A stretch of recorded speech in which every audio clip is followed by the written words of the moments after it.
আমার স্বামী আমাকে 2 দিনে 2 তালাক দিয়েছেন, এখন আমি কি করব? তালাক এটা আসলে ছেলে খেলার বিষয় না। আমরা সবসময় বলার চেষ্টা করি তালাক দেওয়ার আগে বহুবার চিন্তা করতে হবে। রাগ উঠছে, পারলে একটা ধাক্কা দেন, একটা বকা দেন, কিন্তু ধাক্কা দেন মানে মারতে বলি নাই, ধাক্কা দিলেও আবার বেশি জোরে ধাক্কা দিয়েছেন, সেটার আবার বিচার হবে, সেটা আরেক বিষয়। তাও তো বিচার করে একটা কিছু হবে। আপনারা একটা ধাক্কা দিল, আপনি একটা চক্কনা দিলেন, একটা চক্কনা আপনি খাইলেন, সমাধান হবে। কিন্তু মাইরা দিয়েছেন তালাক, এটাতে কোনো সমাধান নেই। এটা তো তালাক তো হয়ে যাবে। সালাসান জিদ্দুহুন্না জিদ্দুন ওয়া হাজলুহুন্না জিদ্দুন। 99% বাংলাদেশের মানুষ তালাক দিয়ে এসে বলে, হুজুর রাগের মাথায় তালাক দিয়ে ফেলছে। এবং অনেক আপনার প্রশাসনের অনেক ভাই ব্রাদার আছেন, মিডিয়ার অনেক লোকজন আছেন, তারা প্রচার করে যে রাগের মাথায় তালাক দিলে তালাক হয় না। কোনো কোনো এলাকায় সাইনবোর্ড লাগাই দিচ্ছে সরকারি, যে রাগের মাথায় তালাক দিলে তালাক হয় না। এই ফতোয়া দেওয়ার কথা তো ওই প্রশাসনের কর্মকর্তার না, তো মুফতির কাজ। তো রাগের মাথায় তালাক দিলে নাকি তালাক হয় না। তো আমার কথা হলো, রাগের মাথায় তালাক না দিয়া মানুষকে মহব্বত করতে করতে তালাক দেয়? বলে যে ভালোবাসার একেবারে আতিশয্যে তোমাদের তালাক দিন, আবার কেউ বলে আরে রাগের মাথায় তো তালাক দেয়, তাহলে তো কোনো তালাকই আর হবে না। মহব্বত করে কিন্তু তালাক দেয় নাকি? এটা মূর্খতা সুলভ কথা। তবে না, রাগ হয়েছে তালাক দিবেন, রাগ থাকুক, কিন্তু শুধুমাত্র রাগের চোটে তালাক দিয়েছেন এমন যেন না হয়। সুবিবেচনা প্রসূত ভেবে চিনতে যেন তালাক হয়, সেটার জন্য আপনাকে অনেক কিছু ভাবতে হবে। যেমন চিন্তা করতে হবে, ঠিক আছে আচ্ছা এর সাথে থাকা যাবে না, ওকে, তাহলে এবার আমি পরামর্শ করবো কোনো মুফতির সাথে, ভাই এই অবস্থা, থাকতে চাচ্ছি না, কি করা যায়? এবার আপনি তালাক হলে কি হবে, তালাক দিলে কিভাবে দিবেন, এমনভাবে দিলেন, যদি দেওয়াই লাগে এমনভাবে দিলেন যে 20 বছর পরেও আবার চাইলে সংসার করা যায়। বাংলাদেশে বেশিরভাগ ফ্যামিলিতে বিচ্ছেদ হলে, তালাক হয়ে গেলে এই 6 মাস 1 বছর 2 বছর যেতে না যেতে আবার হুজুরের কাছে আসে, আয়সা বলে হুজুর এখন একসাথে হওয়ার কোনো রাস্তা আছে কিনা। কারণ আগের ঘাটের পানি খেয়ে দেখছি পরের ঘাটের চাইতে আগের ঘাটই ভালো ছিল, এখন আবার আসতে চাই। তো এমনভাবে তালাক মারে, আসার রাস্তা থাকে না। যাই হোক, এই জন্য তালাক দেওয়ার আগে বহুবার চিন্তা করতে হবে। রাগ উঠছেন, রাগের চোটে তৎক্ষণাৎ তালাক না দিয়ে একটু সুচিন্তিতভাবে, রাগের মাথায় তালাক দিবেন বলছি, কিন্তু সুচিন্তিতভাবে দিবেন, ঠান্ডা মাথায় বুঝে শুনে যোগ্য করে। তারপরে এখন যদি যিনি প্রশ্ন করেছেন তার প্রশ্ন অনুযায়ী 2 দিনে 2 তালাক স্বামী দিয়ে থাকে, তাহলে তো 2 তালাক হয়ে গেছে। আলাদা আলাদা সময় 2 তালাক দিচ্ছেন, 1 তালাক 1 তালাক করে, তাহলে 2 তালাক হয়ে গেছে। এখনও যদি তারা স্বামী স্ত্রী হিসেবে সংসার করতে চান, সুযোগ আছে। তালাক প্রত্যাহার করে তারা স্বাভাবিকভাবে সংসার করতে পারবেন, যদি ইদ্যত পার না হয়ে থাকে। আর যদি ইদ্যত পার হয়ে থাকে, তাহলে নতুন করে শুধু আগ্রহ পড়ায়া, বিয়ে পড়ায় আবার তারা থাকতে পারবে। কিন্তু এখন তারা আগুনের আপনার গুহার কিনারায় দাঁড়িয়ে আছেন। তালাক 2টা শেষ, আর কয়টা আছে হাতে? লাস্ট অস্ত্রটা আছে। এই ট্রিগারে টিপ দিয়ে ফেললে কিন্তু আর সুযোগ থাকবে না। এরপরে হুজুরের ফতোয়া আর খোলানো যাবে না, একসাথে আর থাকার কোনো সুযোগ থাকবে না, শেষ। এই জন্য ভেবে চিনতে আগাইতে হবে যে এখন শেষটা আছে। এখন যাতে স্বামী বলতে হবে যে তোমার যদি এখন তালাক দেওয়ারও মন চায়, ঠান্ডা মাথায় আলাপ আলোচনা করে চিন্তা করবা, 50 বার চিন্তা পরে বলবা, মুখ দিয়ে ফুস করে বলে ফেলবা, ঠুস করে তালাক হয়ে যাবে। এরপরে কামতে পারবা, সমাধান হবে না। এটা হলো ছুরি মারার মতো আর কি। আপনি ছুরি মারে দিয়ে এরপরে জিব্বা কামড় দিচ্ছেন, ও সরি আমি তো আসলে রাগের মাথা মেরে দিয়েছিলাম, আপনি এবার মরে যাবেন এটা আমি চিন্তা করিনি, এখন আপনি দাঁড়ায় জানাবেন, কি বলেন? ও মরমর দাঁড়াবে? তালাকটা এরকম মাইরা দিয়েছেন, এরপরে বললেন ও সরি, লাভ হবে না, যা হওয়ার তা হয়ে যাবে। খুব সাবধান।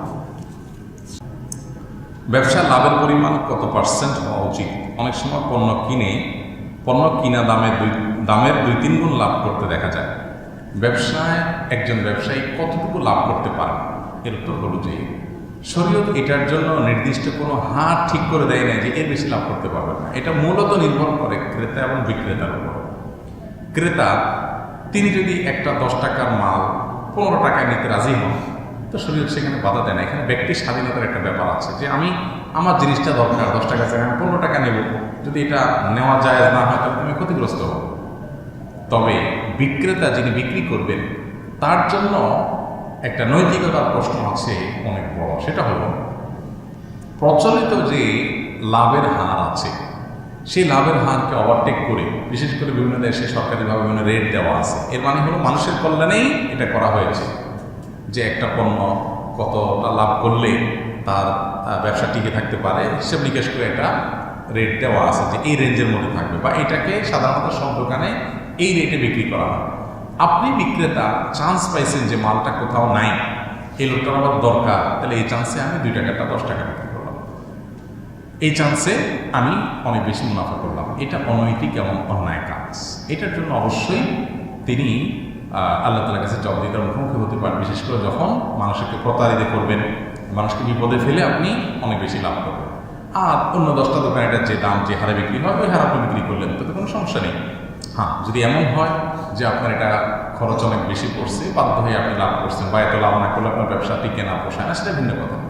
কিন্তু আপনি ঠেকায়া বা মানুষকে বিপদে ফেলে যদি এরকম কিছু করেন, তাহলে অবশ্যই তার জন্য আল্লাহ সুবহানাহু ওয়া তাআলার কাছে জবাবদিহি করতে হবে, কারণ সেটা অনৈতিক কাজ এবং জুলুমের পর্যায়ে পৌঁছে যেতে পারছে। আর এমনিতে যদি উইলিংলি ক্রেতা বিক্রেতা উভয়ে নির্দিষ্ট হারের উপরে রাজি হন, সেটা মৌলিকভাবে জায়েজ আছে।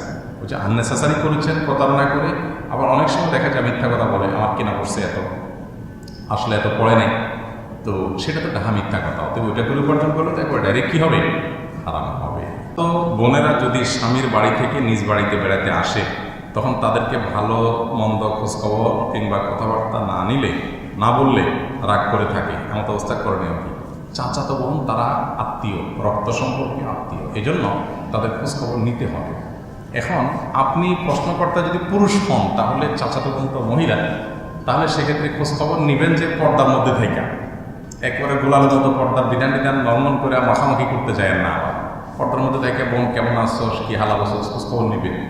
যদি বলেন যে খোঁজখবর না নিলে সে মনে কষ্ট পায়, তো সে তো অন্যায় কাজ করে না, তার মনে কষ্ট পাওয়া ঠিক আছে।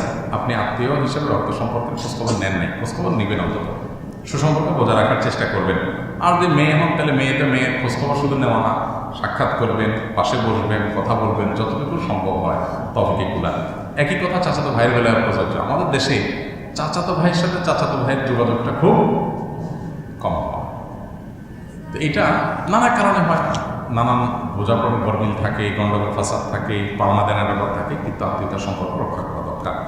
তো বোনেরা যদি স্বামীর বাড়ি থেকে নিজ বাড়িতে বেড়াতে আসে, তখন তাদেরকে ভালো মন্দ খোঁজখবর কিংবা কথাবার্তা না নিলে, না বললে রাগ করে থাকে, এমন অবস্থা করণীয় কি? চাচাতো বোন তারা আত্মীয়, রক্ত সম্পর্কে আত্মীয়, এজন্য তাদের খোঁজখবর নিতে হবে। এখন আপনি প্রশ্নকর্তা যদি পুরুষ হন, তাহলে চাচাতো বোন তো মহিলা, তাহলে সেক্ষেত্রে খোঁজখবর নেবেন যে পর্দার মধ্যে থেকে, একবারে গোলালের মতো পর্দার বিধান বিধান লঙ্ঘন করে মাখামাখি করতে চায় না। পর্দার মধ্যে থেকে বোন কেমন আসছো, কি হাল অবস্থা, খোঁজখবর নেবেন। যদি বলেন যে খোঁজখবর না নিলে সে মনে কষ্ট পায়, তো সে তো অন্যায় কাজ করে না, তার মনে কষ্ট পাওয়া ঠিক আছে। আপনি আত্মীয় হিসেবে রক্ত সম্পর্কের খোঁজখবর নেন নাই, খোঁজখবর নেবেন, অন্তত সুসম্পর্ক বজায় রাখার চেষ্টা করবেন। আর যদি মেয়ে হন, তাহলে মেয়ের খোঁজখবর শুধু নেওয়া না, সাক্ষাৎ করবেন, পাশে বসবেন, কথা বলবেন, যতটুকু সম্ভব হয় ততটুকুলা। একই কথা চাচাতো ভাইয়ের বেলায় প্রযোজ্য। আমাদের দেশে চাচাতো ভাইয়ের সাথে চাচাতো ভাইয়ের যোগাযোগটা খুব কম হয়। তো এটা নানা কারণে হয়, নানান বোঝাপড় গরমিল থাকে, গণ্ডগোল ফাসাদ থাকে, পাওনা দেনার ব্যাপার থাকে, কিন্তু আত্মীয়তার সম্পর্ক রক্ষা করা